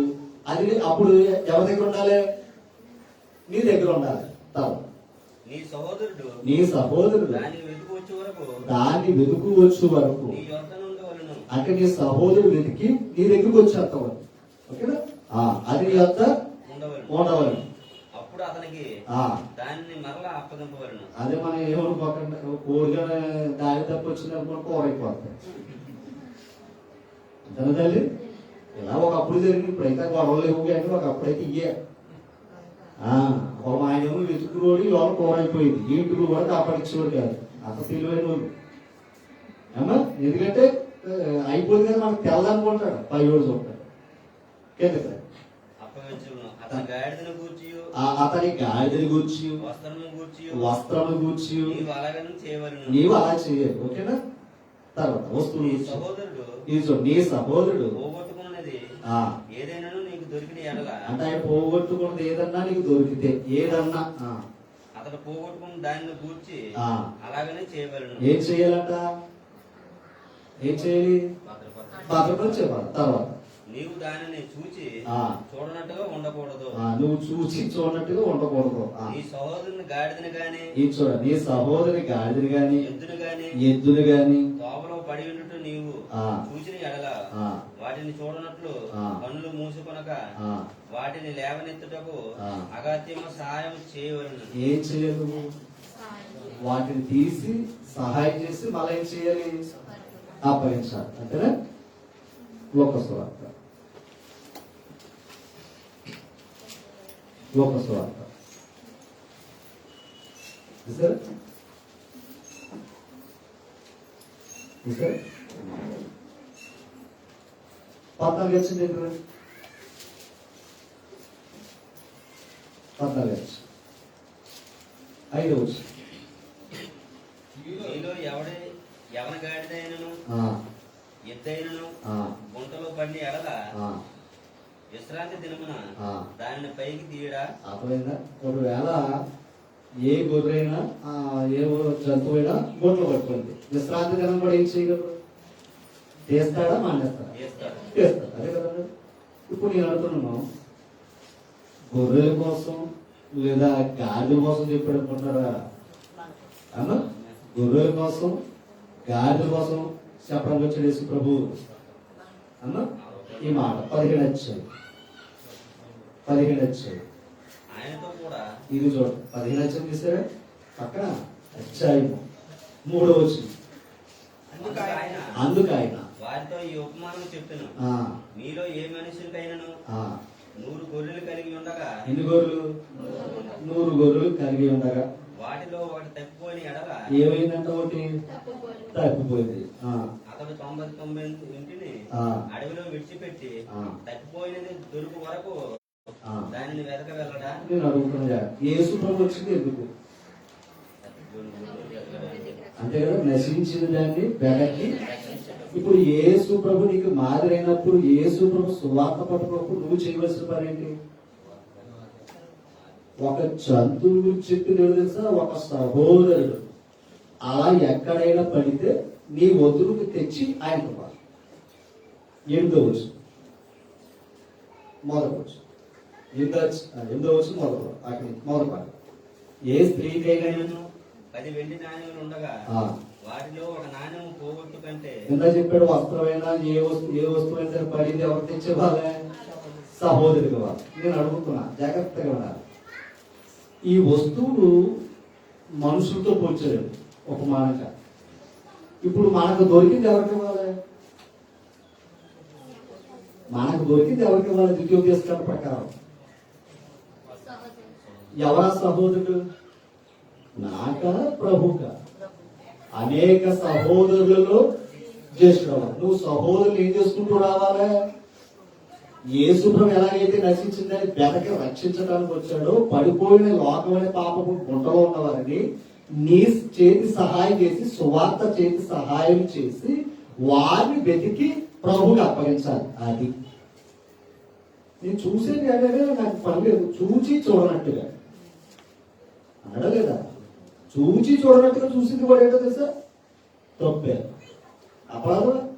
నీకు కనబడ్డదా? ఖచ్చితంగా నువ్వేం చేయాలి? నీకు కనబడినప్పుడు నువ్వేం చేయాలమ్మా? ఖచ్చితంగా ఏం చేయాలి?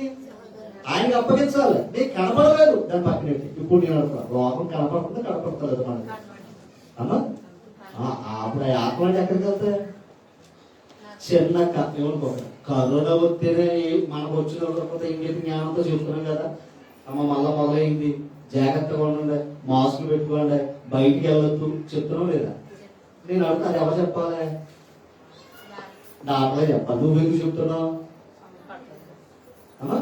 దానివల్ల నష్టం ఏంటో నీకు తెలుసు. ఇప్పుడు నేను అడుగుతున్నాను, కేవలం ప్రాణం కాపాడడానికి నువ్వు కరోనా సువార్త ప్రకటిస్తే ఆత్మ రక్షించడానికి వచ్చిన ప్రభు సువార్తకి ఎంత ప్రకటించాలి? అది మనకు రాదు. నీకు అర్థమైందా? మనం పట్టుకుని ఎవరికి అప్పగిస్తున్నాం తెలుసా? తప్పిపోయిన వాటిని పట్టుకుని ఎవరికి అప్పగిస్తున్నాం? సహోదరుడికి, ఎవరికి? క్రీస్తుకి అప్పగిస్తున్నాం. అర్థం చేసుకోవాలి. ఇప్పుడు నేను అడుగుతా, ఇప్పుడు క్రీస్తు ద్వారా తండ్రికి ఏం కావాలని కోరుతున్నాడు? పిల్లలు కావాలని కోరుతున్నాడు. ఇప్పుడు ఒక విధంగా చెప్పాలంటే మంత్రసాలు ఎలాగైతే ఆ ఇశ్రాయేలు వంశం అభివృద్ధి చేశారో, అలాగే సంఘ క్షేమాభివృద్ధి అంటే కేవలం ఒక్కడి వల్ల అయ్యే పని కాదండి, అందరూ సమిష్ట కృషి.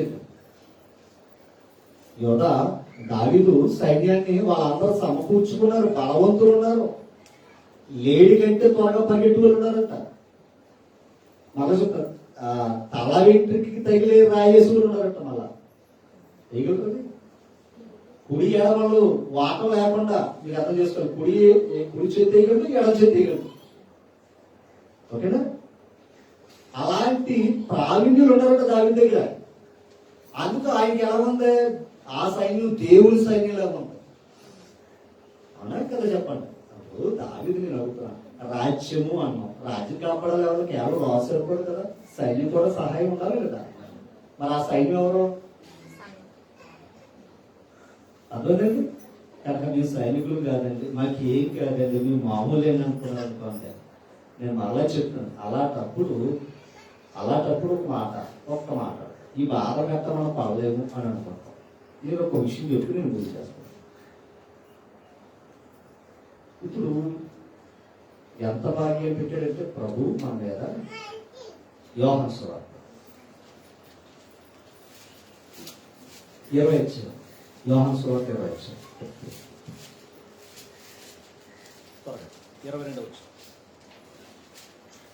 ఆయన ఈ మాట చెప్పి వారి మీద ఊది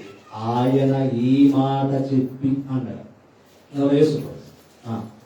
వారి మీద ఊది పరిశుద్ధాత్ముడు పొందుడు. 23 మీరు శిష్యులు, మీరు ఎవరి పాపములు క్షమింతురో అది వారి క్షమింపబడును, ఎవరి పాపములు మీరు నిలిచి ఉండనిద్దురో అవి నిలిచి. అంటే శిష్యులకు అప్పగించిన పని ఏంటో చెప్పండి? పాపాలు క్షమించే అధికారం కూడా ఇచ్చాడు. అవునా? అసలు ఆ పని ఎవరు చేయాలి? యాజకులు చేయాలి. ఓకేనా? ఇప్పుడు ఆ పని ఎవరికి అప్పగించాడు కొత్త నిబంధన కాలంలో? ఓకేనా? ఇప్పుడు నేను అడుగుతున్నా, ఎలా క్షమించగలం? అపోస్తుల కార్యాలు 2 అధ్యాయాలు 38 2:38.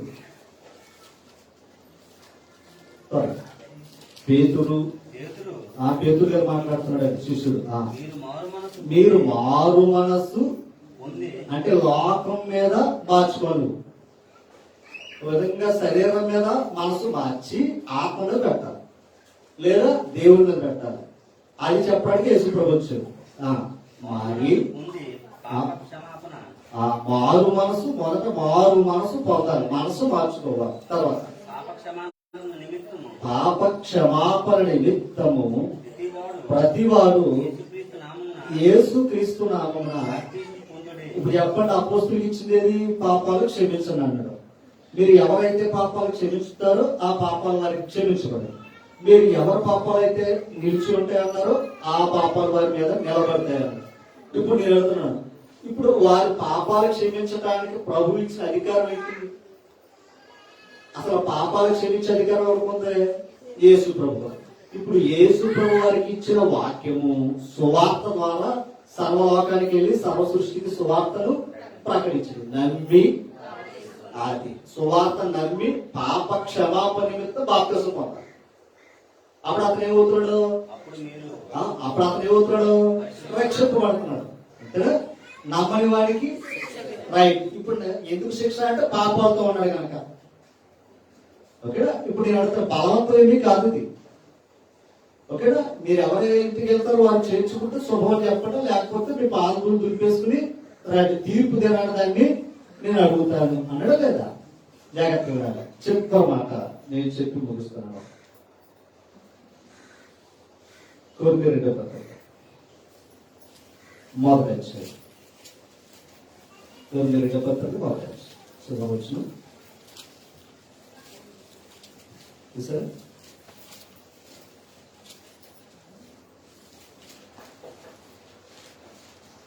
ఇరవై మూడు చదువు. 24 చదువు.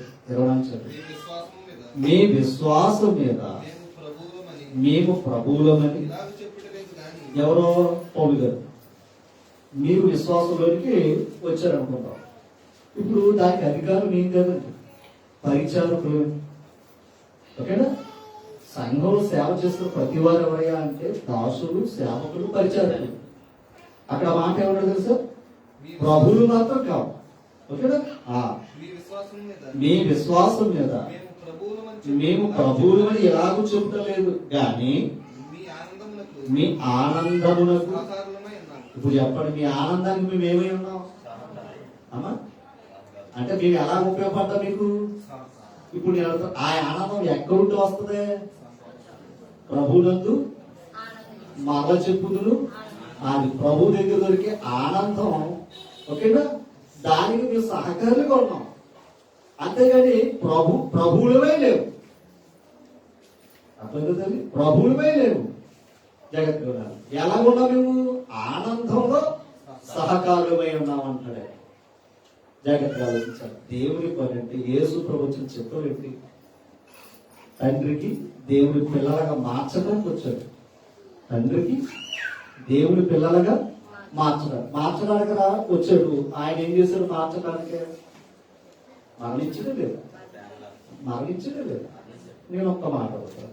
ఇప్పుడు జాగ్రత్త, యేసు ప్రభు ఎక్కడ ఉన్నాడు? ఇప్పుడు యేసు ప్రభు నమ్మటం వల్ల యేసు ప్రభు ఎక్కడ ఉన్నాడు చెప్పండి? యేసు ప్రభు ఎక్కడ ఉన్నాడు? ఇప్పుడు మనలో, మన హృదయాల్లో ఉన్నాడు. అంతేనా? ఓ విధంగా చెప్పాలంటే ప్రభు క్రీస్తు నేను పుట్టాను అన్న మాటతో చూసారు అక్కడ. ఆ మాట క్రీస్తు మనలో పుట్టాడు బాప్తిసం పొందినప్పుడు. ఇప్పుడు ఆయన పుట్టినప్పుడు జాగ్రత్తగా ఉండాలి. ఆయన లాంటి కుమారు దగ్గర కావాలంటాడు. ఆయన చెప్పాలి. కావాలి పిల్లలు వచ్చి ఎంత చెప్పాం. ఇప్పుడు నేను అడుగుతా, క్రీస్తు ఎలా ఉన్నాడో మనం అలా ఉంటాం. పర్వాలేదు. ఒకటి దీని అర్థమవుతుంది అన్నమాట. ఆత్మ నడుస్తున్నా శరీరాలు వేరే కదా. ఇప్పుడు క్రీస్తు ఎలా ఉన్నాడో మనం అలా ఉంటాం. ఒక విధంగా చెప్పాలంటే క్రీస్తు మనం కవల పిల్లలమే, అందులో సందేహం లేదు. మనం ఎప్పుడైనా నేను దాన్ని వివరిస్తాను. నేను అడుగుతున్నా, ఇప్పుడు క్రీస్తు ఎక్కడ ఉన్నాడు? మనలో ఉన్నాడు. ఇప్పుడు నేను అడుగుతున్నా, ఇప్పుడు క్రీస్తు సారూప్యత మీ యందు ఏర్పడాలి అంటే క్రీస్తు స్వరూపం నీళ్ళు వచ్చాయి. ఓకే, క్రీస్తు స్వరూపం మనలోకి వచ్చాయి. ఇప్పుడు క్రీస్తు లోపల ఉన్నాడు. ఇప్పుడు అతను ఏమవుతూ ఉండాలి? మనం ఆంతర్య పురుషులు ఏమవుతూ ఉండాలి? క్రీస్తు ఎలా ఉన్నాడో మనం అలా మారిపోవాలి. అదే కదండి. ఇప్పుడు నేను అడుగుతున్నా, అలా పౌలు గారు ఉన్నాడు, క్రీస్తు సారూప్యం ఎందుకు ఏర్పడే వరకు నాకు ప్రసవ వేదన కలుగుతుంది అన్నాడా? నేను అడుగుతాను, క్రీస్తుడు అనేకులను క్రీస్తుడు పుట్టించడానికే పౌలు గారు మంత్రసాలలో పనిచేశాడు. అపోస్తులు మంత్రసాలలో, ఎందుకంటే ఆనాటి కాలం యేసు పేరు చెప్పకూడదు. అవునా? యేసునామమును బట్టి బోధిస్తే తీసుకుని బాధ్యమే, జాగ్రత్తగా ఉండాలి. కానీ అన్ని ఆ వ్యతిరేక భావాలు ఉన్నా కూడా ఎవరు భయపడ్డారు? వారు అపోస్తులు దేవుని భయపడి ఏం చేస్తున్నారు? మేము కన్న వాటిని గురించి విన్న వాటిని గురించి మేము చెప్పక మానలేదు. చెప్పారు లేదా? చెప్పారు కనుక అనేకులు మారు మనసు పొంది ముందు 3,000 మంది, తర్వాత 5,000 మంది, తర్వాత వేల మంది సంఖ్యలు విస్తరించి క్రైస్తవులుగా మార్చబడటం అనేది మనం చూస్తూ ఉన్నాం. నేను అడుగుతున్నా, ఆనాడు ఇశ్రాయేలు వారికి సహకారం చేస్తేనే, ఇశ్రాయేలు వంశం సహకారం చేస్తేనే దేవుడు మంత్రసాన్ని దీవించాడు కదా. అంతే. అందుకన్నాడు, నా పేరట మీకు గిన్నెడు నీళ్ళు ఎవరైనా ఇస్తే, ఆయన పేరట మేము ఎందుకు వస్తాం? ఆయన పేరట ఎందుకు వస్తాం? వాక్యం చెప్పేవారు ఎందుకు వస్తారు? వాక్యం లాంటి బిడ్డలు కావాలి, క్రీస్తు లాంటి బిడ్డలు కావాలి, మార్చడానికే కదా. జగత్ ఏ సేవకుడు లేదు, ఏ వ్యక్తి వచ్చినా మార్చడమే కదా. ఎలా మార్చడానికి? క్రీస్తులా. ఇప్పుడు నేను అంటాను, అలా మారటం చూసారా? మారటం, ఒక వ్యక్తి మారటం చూసారా? జాగ్రత్తగా, ఒక తల్లి నుంచి అమ్మ కొడుకులో ఒక పెండం చూసారా? ఆ పెండం దిగి, ఓకేనా, లోపల బలం తెచ్చుకుని 9 మాసాలకి ఎలా వస్తుంది? వస్తుందా లేదా? ఆ రూపం వస్తుందా లేదా బయటకి? అట్లాగే క్రీస్తుని మీకు బోధిస్తున్నప్పుడు క్రీస్తు లాంటి స్వరూపంలో మీకు తేవటానికి వాక్యం ద్వారా ప్రతి సేవకుడికి ప్రసవేదనే. నేను అడుగుతున్న సేవకుడే కాదు, ఆయన పనిచేసి ఏ సహకారికైనా సరే మొట్టలో పడుకొని ఎవరైనా తీసి మీ గృహాల్లో మీరు ఎవరైనా సరే ప్రభు మాటలు చెప్తుంటే వారికి అటువంటి ప్రసవేదన. ఎందుకంటే ఒక బిడ్డను కనాలంటే ఏముంది? ప్రసవేదన ఉందా లేదా? ఇప్పుడు నేను అడుగుతున్నాను, ఆనాటి కాలంలో అన్ని సమస్యలున్నా ఇశ్రాయేలు వారికి సహకారం చేస్తేనే దేవుడు వారి వంశాన్ని దీవించాడు. ఇప్పుడు దేవుని ప్రసర కొరకు నీ వంతు నువ్వు సహకారిగా ఉండి, ఎక్కడైనా ఏ వ్యక్తి అయినా పాపం అనే బోధలో చిక్కుకున్నా లేదా పాపం అనే ఉచ్చులో చిక్కుకున్నా నీవు అతని సహకరించి సహోదరుడు ఎవరో క్రీస్తుకి నువ్వు అప్పగిస్తే, ఓకేనా, మంచి మాట. ఏడో తెలుసా? ఆయన వెతకడానికి వచ్చాడు, నువ్వే పట్టుకెళ్ళి ఇచ్చావు. అప్పుడు ఎంత ఆనందపడతాడు చెప్పండి. మన ముందు మీటింగ్ లో నా బొమ్మ పడిపోయింది, బంగారు పోకరు. ఓ వెతిగా మనం భయపడతాడు. మన కుటుంబాలు, మన జీవితాలు ఖచ్చితంగా అభివృద్ధి పరుస్తాయి. ఓకేనా? కనుక సంఘం క్షేమాభివృద్ధి కలుగునట్లు, ఓకేనా, ఆనాడు మంత్రసాలు ఎలాగైతే సహకారులుగా ఉండి వారిని చూపించారో మనం కూడా అలాంటి మనస్తత్వాలు కలిగి ఉండాలి. నేను అడుగుతున్నా, మంత్రసాలు బంధువుల పరాయి వాళ్ళ? పరాయి వాళ్ళే కదా. బంధువులు ఎవరుంటారు మంత్రసాలు? నేను ఇందాక చెప్పాను, మొట్టమొదటిగా బిడ్డను చూసేది ఎవరు? తర్వాత బిడ్డను శుభ్రపరిచేది ఎవరు? రైట్. తర్వాత బిడ్డను అప్పగించేది ఎవరు? ఇప్పుడు నేను అడుగుతున్నా, మొట్టమొదటిగా నువ్వు వాక్యం చెప్తే ఆ బిడ్డ బాప్తిసం ద్వారా మార్చబడుతున్నాడు. ఎవరు చూస్తున్నారో చెప్పండి? మనమే. అర్థమైందన్నమాట. మంత్రసానులు అయితే నువ్వు అలా అనుకుంటే బాప్తిసం పొందిన, రక్షణ పొందుతున్న బిడ్డ చాలా మంది రక్షణ తీసుకుంటే వాళ్ళు తీసుకుంటారు డైరెక్ట్. చాలా మంది నల్ల చెప్తున్నా, అది చాలా శుభకార్యం, దీవెన. ఏది? బాప్తిసం పొందుతున్నప్పుడు ఎవరైనా వస్తే, ఓకే. అంటే ఎవరు పుడుతున్నారు అక్కడ? దేవుని బిడ్డ పుడుతున్నాడు అక్కడ. ఇప్పుడు నేను అడుగుతున్నా, ఇప్పుడు నువ్వు ఎప్పుడైతే వాక్యం చెప్పావో జాగ్రత్తగా ఉండాలి. ఇప్పుడు మొట్టమొదటిగా చూసేది ఎవరు? మంత్రసారి చూస్తుంది. ఇప్పుడు అలా ఉంటే నువ్వు చూస్తావు. రెండవది పరిశుభ్ర చేస్తుంది, శుద్ధి చేస్తుంది. అంటే నువ్వు బాప్తిసం ద్వారా ఏం చేస్తున్నావు? పాపాలు కడుగుతావో లేదా? రైట్. తర్వాత తల్లిదండ్రులు ఏం చేస్తున్నావు? ఇప్పుడు మన వాక్యం ద్వారా దేవునికి అప్పగించాలి ఆ ఆత్మను. మీరు అర్థమైందా? మేము క్రీస్తు ప్రతి జ్ఞానం గురించి ఆయన ఎదుట నిలవబెట్టవాలని మీకు జ్ఞానాన్ని బోధిస్తున్నాం అన్నాడు. ఇప్పుడు చెప్పండి, మంత్రసాన్ని చేసే పని మనం ఉందా లేదా? చెప్పాలి. మంత్రసాన్ని చేసే పని మనం ఉన్నదా లేదా? అది ఇప్పుడు నేను అడుగుతున్నా, దేవుడు మెచ్చిన మంత్రసానులు ఎవరు అన్నా? దేవుడి ప్రజలకు ఎవరైతే సహకారం చేస్తారో, దేవుడి ప్రజలకు ఎవరైతే మేలు చేస్తారో వారే దేవుడు మెచ్చిన మంత్రసానులు. ఓకేనా? ఇశ్రాయేలు ప్రసారికాన్ని కాపాడితేనే అంత నియమించాడు. దైవ ప్రసవం క్రీస్తు లాంటి కుమారుడు కావాలని, క్రీస్తు అనేక సహోదరులు జ్యేష్ఠుడు అవ్వాలని దేవుని యొక్క చిత్తం. అది నెరవేరిస్తే మన భూమిలో ఉన్నంతకాలం నెరవేరిస్తే ఖచ్చితంగా ఆ దీవులు మనకి, మన కుటుంబానికి, మన వంశాలు కూడా ఉంటాయని నేను ప్రేమపూర్వకంగా తెలియపరుస్తూ మీ అందరికీ కూడా నా హృదయపూర్వక వందన తెలియజేస్తూ నా మాట వస్తున్నాను. అందరికీ వందన. థాంక్స్.